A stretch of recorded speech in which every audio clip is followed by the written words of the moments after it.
Marina moa fa ankalazana amin'ny alakamisy fahatelo amby roapolo ny volana marsa ho avy izao ny andro eran-tany ny fampahafantarana ny toetry ny andro ho an'ny Madagasikara manokana amin'ny alalan'ny meteo malagasy dia natomboka androany izany hetsika fankalazana izany ary tsy farana raha tsy nisy sabotsy ho avy izao. Fanadihadiana Jimmy Daniela sy Mambra Samuel Atrady.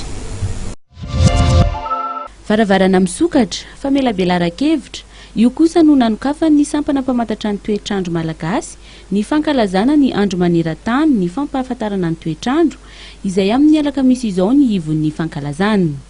Etsy amin'ny meteo Ampandrinombo no anatanterahana izany ka ny anentanana ny rehetra indrindra fa ny mpianatra hiaro ny tontolo iainana no tena tanjona amin'izany. Fantaro ny rahona io kosa no lohahevitra tamin'ity taona 2017 ity. Isan'ny miantoka lehibe ny toetr'andro io rahona io. Raha tsarotsika tamin'ny taona lasa, tamin'ny roa taona lasa dia hoe comprendre le climat, fatarina ny climat. Dia tamin'ny erotaona izy hoe mafana kokoa, mando kokoa, maina kokoa. Dia tamin'ity taona ity zany dia hoe andao amin'izay ho fatarina ny rahona, zany hoe ireo singa mamaritra ny toetr'andro zany no atomboka tsikelikely amin'izay manomboka amin'ity taona ity ho fatarina. Anetan'izany zahay hoe ho fatarina ny rahona. Inona moa tena miantoka ny rahona? Io rahona io miantoka voalohany indrindra raha hitantsika dia miantoka ny orana mirotsaka etỳ an-tany zany samy rahona zany.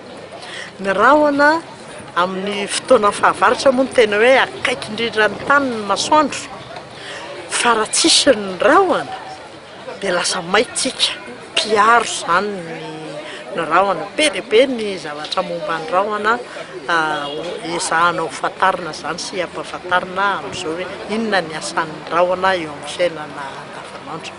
Dia be ho an'ny toetr'andro io kosa no amaranana ny fankalazana amin'ny asabotsy izao izay miainga etsy amin'ny ministera ny fitaterana sy ny famantarana ny toetr'andro anosy ary azo ny vavahady ny kianjaben'ny Mahamasina.